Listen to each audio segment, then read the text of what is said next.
apa itu kekerasan atau bullying dan nafza. Ada yang tahu nggak apa itu bullying? Angkat tangannya yang tahu. Yang tahu maju ke depan, langsung kakak kasih mic. Ayo maju ke depan.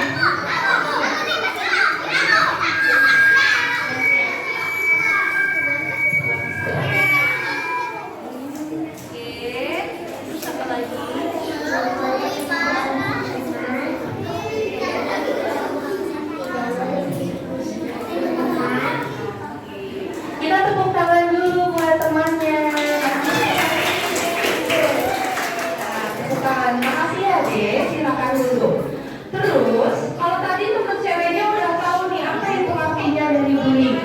Kalau yang cowok, kakak tanya, ada yang tahu nggak artinya nafza apa? Ayo maju ke depan bang. Nafza, siapa yang tahu? Iya. Oke, apa kamu berdiri bang?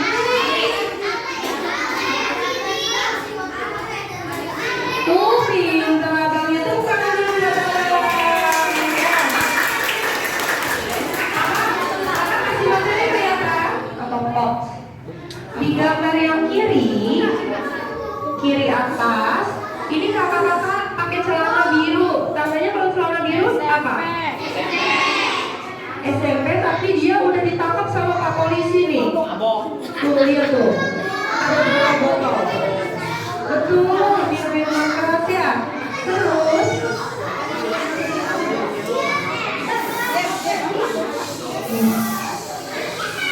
yang gambar sebelah kanannya bawah ada anak SD. SD-nya sudah tingkat tinggi, berarti antara 4, 5, 6. Dia dalam kondisi mabuk, tapi mabuknya pakai lem tuh, lihat tuh, pakai lem Aibon. Ya. Nah, di sini ini ada anak SMP, cewek, dia mabuk. Mabuknya gara-gara minuman keras. Serem nggak? Jadinya dia nari-nari tidak terkendali. Iya, tidak terkendali. Jadi orang-orang yang pakai narkoba tidak bisa mengendalikan diri. Terus kakak udah mencatat nih. Coba dibaca. Siswa SD korban bullying di Padang meninggal. Terus meninggal tuh. Terus ada korban bullying di Kota Batu, itu juga meninggal karena perdarahan otak. Terus ada lagi fakta. Gara-gara dia dibully, ternyata dia mengalami gangguan kejiwaan atau depresi. Dan yang terakhir di bulan Mei ada siswa SD. SD itu berarti kayak kalian ya, SD ya. Siswa SD meninggal dunia seusai dibully tuh sama teman sekolahnya. Jadi bullying itu bisa mengancam nyawa dan bisa menyebabkan gangguan baik apa enggak ya? Terus kalau kita bicara kekerasan, kakak punya gambar. Ada namanya film Nia. Udah jadi game motor. Ya. Terus bawa-bawa samurai lagi kemana-mana. Iya kak? Kira-kira benar apa enggak? Boleh nggak sih anak sekolah seperti itu? Terus di gambar bawah. Di gambar bawah itu ada kakak-kakak kelas SMA tuh, pakai celananya abu-abu. Dia bawa benda tajam, ada golok, ada macam-macam di situ. Dia betul tawuran ya. Kira-kira boleh nggak sih kita sebagai siswa? Nah, boleh. Jadi, apakah kalian merasa keren kalau kalian itu kayak gambar di yang tadi kakak gambarkan? Keren nggak? Enggak, pinter. Ya, selamat datang Bapak Ibu. Mohon izin ya Pak, Bu, saya berdiri. Nah, kenapa sih anak-anak tadi, kakak-kakak yang tadi udah ada gambarnya, kenapa ya mereka kok melakukan itu? Jawabannya adalah karena mereka adalah kategori remaja. Teman-teman yang di sini semua nantinya akan memasuki masa remaja. Ada kakak-kakaknya yang udah remaja ya? Usia 10 sampai 18 tahun. Siapa yang usianya 10 tahun? Nah, udah masuk dalam kategori remaja. Siapa yang usianya 11 tahun? 12 tahun? Nah, usianya remaja bukan?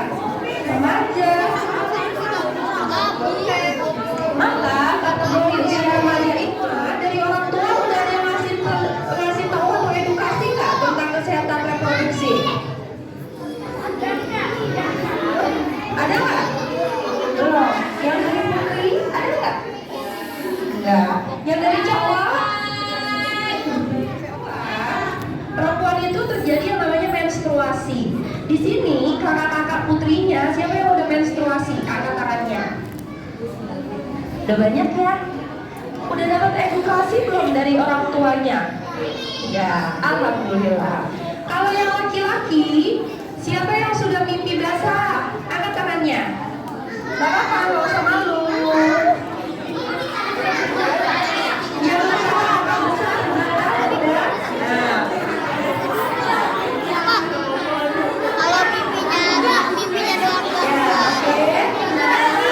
Payudara, tumbuh bulu-bulu halus atau pinggul yang membesar, maka kalian harus melapor kepada ibu, bu guru, dan minta diajak untuk ke puskesmas atau ke rumah sakit. Jadi kalau laki-laki umur berapa? 14, pintar. Kalau perempuan? 16, diingat-ingat ya. Oke, kita lanjut. Tadi perubahan fisik. Nah, sekarang perubahan psikologis. Apa itu psikologis? Tadi kakak bilang perubahan secara mental. Yang berubah apa? Mudah marah, mudah ngambek, mudah nangis, mudah tantrum, atau biasanya kita sebut mood swing. Ya, sering ya tantrum ya. Lalu kalau cowok udah mulai dia sering ngaca, basahin rambut ya. Kalau cewek ada jerawat satu udah heboh, aduh jerawatan gimana. Nah, namanya sudah body image ya. Terus nih plus B sama dengan C, iya nggak? Udah masuk itu belum? Belum, berarti masih hitung bangun ya. Nah, pemikirannya tapi sudah mulai abstrak. Kadang mikir ini tiba-tiba pengen seblak, tiba-tiba pengen pergi ke sini, iya nggak? Iya. Maka karena perubahan itu, maka remaja-remaja usia 10 sampai 18 tahun masuk dalam kategori kelompok yang rentan. Ada yang bisa bantu kakak? Kelompok rentan itu kelompok apa? Kelompok rentan adalah kelompok di mana dia pengennya eksplor, pengen tahu, pengen coba, tapi dia tidak cukup ilmunya. Makanya banyak kekerasan, banyak tindakan seksual pranikah, banyak yang adiksi baik nafsa maupun internet atau gadget. Tapi dalam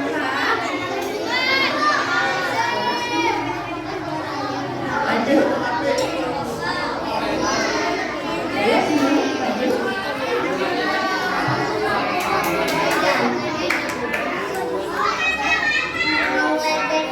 Oh iya, pintar. Tepuk tangan dulu buat Zaida. Kata Zaida, bullying adalah meledek teman, benar nggak? Jadi definisi bullying adalah dia adalah kekerasan yang dilakukan secara sengaja. Jadi kalau kalian sengaja meledek teman, sengaja ngusilin teman, mukul teman, nonjok teman, atau sengaja bikin status buat temennya, itu namanya bullying. Karena jenisnya ada banyak. Nih, ada yang bentuknya verbal. Verbal tuh misalnya dikatain, ih kamu kok kuntet, tahu kuntet nggak? Pendek, ih kamu kok pendek. Nah, itu udah body shaming, namanya bentuk bullying. Tapi mama sama papa seringnya asik main handphone. Terus kalian nggak pernah ditanya, misalnya gini, hai gimana hari ini sekolahnya gitu. Apa kabarnya hari ini? Nggak pernah ya? Nggak pernah. Nah, itu udah masuk kekerasan secara psikologis. Jadi siapa pelaku kekerasan? Orang-orang terdekat. Ya, biasanya di rumah. Atau kalau ayah ibu ada nggak yang berantem sampai pukul-pukulan? Alhamdulillah.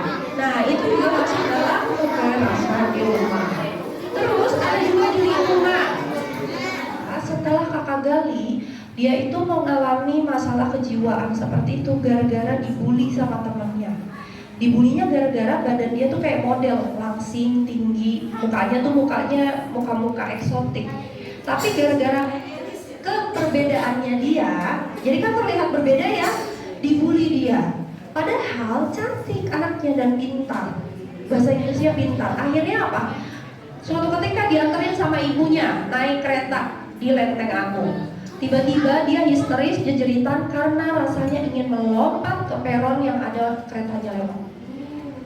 Itu sudah gangguan kejiwaan gara-gara dibully sama temennya. Dibilang katanya, ih kok lu kurus sih, lu kurus banget deh. Padahal badannya dia dihitung normal. Cuma karena perawakannya seperti model, seperti ibunya, maka orang lain melihatnya, ih aneh, beda sendiri gitu. Jadi bullying itu terjadi pada orang yang terlihat berbeda.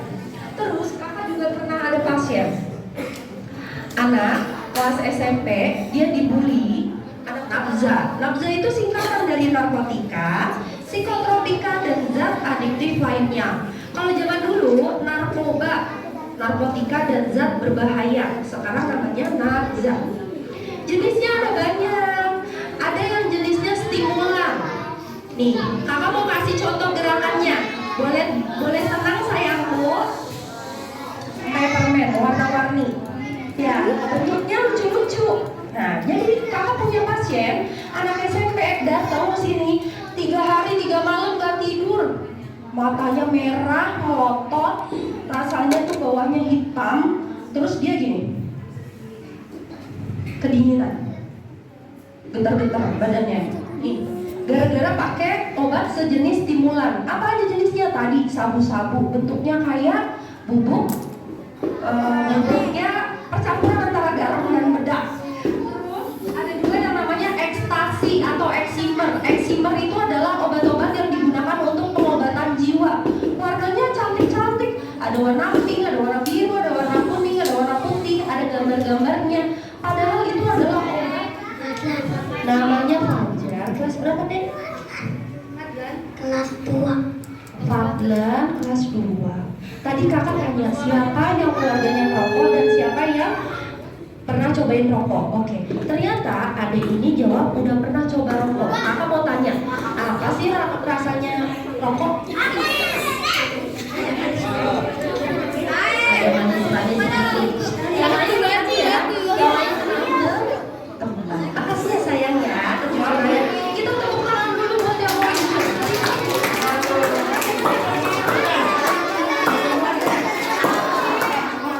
Nah, hai teman-teman. Jadi kita udah dengar kesaksian rokok itu rasanya awalnya manis. Ya, karena emang ada jenisnya nih. Rokok itu kalau yang warnanya coklat dia cenderung rasanya manis. Tapi kalau sudah dibakar dia akan terasa seperti sepat dan pahit gitu. Yang dirasa apa kalau kita pakai itu? Batuk-batuk, radang tenggorokan. Kenapa? Nih isinya buat aseton, penghapus kuku, buat bahan bakar gas, bahan bakar untuk pesawat, aki mobil, pembersih lantai. Jadi yang ini itu. Nih, jadi kalau rokok nanti ada tahap-tahapannya. Rokok dan alkohol dan nafza itu ada tahapannya. Tapi ketika dia menggunakan nafza ini, 13% dia akan mengalami gangguan kejiwaan dan 6,8% bisa beresiko mengalami penyakit menular seksual. Di luar dari itu, baru penyakit-penyakit secara medis. Ya. Nih, kakak mau kasih tahu. Tolong tenang, data ini valid di awal tahun 2024. Coba, dari 10 negara kita juara 1.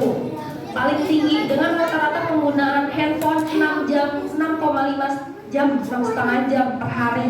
Jadi Indonesia punya prestasinya adalah prestasi jelek, yaitu kecanduan gadget sampai 6,5 jam sehari. Apa dampaknya? Ketika seseorang kecanduan gadget, yaitu menggunakan handphone atau tab atau TV lebih dari 3 jam sehari untuk main game, nonton TikTok, sosial media, ya, maka dia dikatakan kecanduan gadget. Atau apa? Yang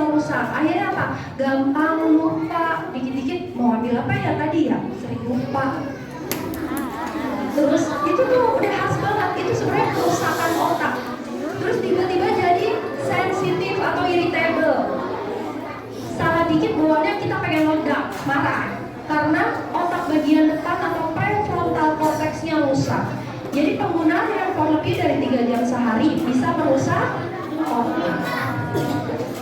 Nih gambarannya. Kalau kalian pakai narkoba, 3 bagian otak rusak: otak depan, otak fungsi limbik, dan otak bagian belakang yang kanan. Tapi kalau kalian kena pornografi, biasanya anak kelas tinggi nih Bu, Pak, udah pada terpapar pornografi, 5 bagian otaknya rusak. Padahal kita punya otak 5 bagian, tapi 5 bagiannya rusak semua. Gara-gara apa? Pornografi. Nanti kakak ada videonya tentang pornografi, nanti kakak kasih lihat ya. Makanya ada namanya sekarang penyakit narkolema, narkotik lewat mata. Harus dirujuk kemana Kak? Kalau diobatin ya ke dokter kejiwaan. Jadi pasien jiwa deh kita ya. Ini kakak punya video tentang narkoba atau sering juga disebut nafza, singkatan dari narkotika, psikotropika, dan zat adiktif lainnya, adalah istilah yang menggambarin sebuah bahan atau senyawa yang bisa menyebabkan penurunan kesadaran dan bisa mengakibatkan ketergantungan kalau digunakan dengan tidak sesuai. Penyalahgunaan narkoba bisa membuat kita kecanduan yang akhirnya bikin kita terus-terusan mengkonsumsi narkoba dengan jumlah yang makin banyak pula. Dampak kecanduan narkoba bakal dirasakan oleh otak kita, terutama otak bagian depan yang fungsinya mengatur gerakan, ucapan, perilaku, memori, emosi, dan kepribadian kita. Kita jadi nggak bisa berpikir jernih, gampang lupa, dan sulit berkonsentrasi.